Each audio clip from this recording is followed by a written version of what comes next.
The now is a timeless circle, translated by a linear perspective that projects the illusion of a time flow in one direction, from a past point A towards a future point B. If we understand that the now is neutral to the past and the future, and that its circle is indifferent to directions, the direction of the time flow would no longer be important. Accordingly, the future could flow towards the past and influence it, inasmuch as we are inclined to believe that it's the other way around. It is often said, as above, so below, as in heaven, so on earth. Space and time translate eternity. What separates between the two is not a ladder that the soul climbs or descends.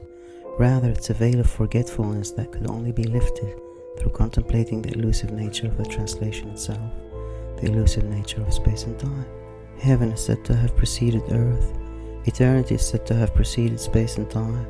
However, this precedence is not ruled by time-step logic. In other words, it's not ruled by linear causality, a sequence of events progressing along a linear path with one event happening before the other, and the former causing the latter. The nature of this precedence is ruled by a hierarchy of logical importance that serves the meaning, and meaning is mirrored into consciousness via a matrix of forms which constitute the fabric of our perception of reality and how this perception formulates. An event or a happening always translates a given meaning, and is tied to that meaning. Meaning is circular and omnipresent. Events are linear and unidirectional. Along the course of translating the meaning, the linear conceals the circular and projects a pseudo-dimension of its own. The pseudo-effect can be compared to how the nature of the mirror is concealed by the image reflected through it. You can easily get lost in what you see in the mirror, to the point of forgetting the mirror's presence altogether, and the fact that what you're seeing is only a reflection, a translation of the mirror's nature. Forms constitute the circle of meaning surmounting any event or phenomenon. Let's assume you're looking at a red apple on a plate on a table outdoors. You're actually seeing so many forms integrated to serve the meaning. There is the form apple, the form red, the form round, the form plate, etc. And they all layer upon each other synergetically to project the phenomena that you're seeing. All those forms are happening at once to serve the meaning. No form is more important than the other by virtue of any time-ruled precedence. However, some forms do surpass others in importance. I will explain. Let's assume that the redness turns into blueness. Would you still be able to recognize that what you're seeing is an apple? Very likely so, due to the shape's strong influence over the apple's identity. Now let's assume the roundness changes to squareness. What are the chances that you will still identify the object as an apple and not a box, for example? From here, the form round is clearly more important than the form red to the apple's identity, yet they are both happening simultaneously and serving the meaning silently. Accordingly, such importance is not translated in any linear mode. The roundness of the apple's shape in this incidence plays a more important role in causing its appearance than its redness. However, it cannot be the full cause of why an apple is in finality an apple and not a peach, for example.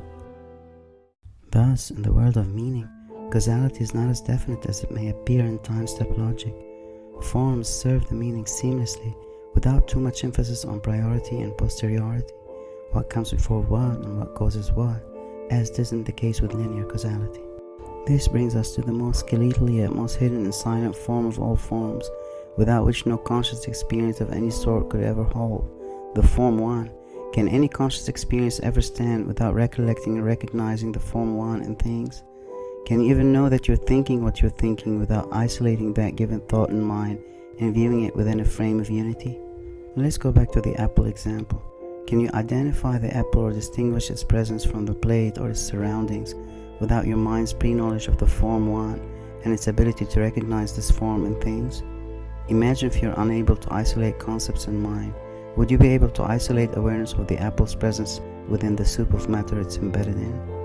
And the great irony is that there is nothing visible in the physical world that could ever be identified as the One. There is no tree that bears a fruit called the One or anything like that. There is no way to acquire any empirical knowledge of such a form. Yet the mind somehow still knows it and acknowledges its presence in every moment. Our minds recollect the Form One in every thought, perception, expression, or action. If the Form One is God, we could easily be said to be acknowledging God's presence in every flux of a conscious moment, whether we intend to or not, whether we like it or not. Without such acknowledgement, no conscious experience could ever hold, much less any level of self-awareness.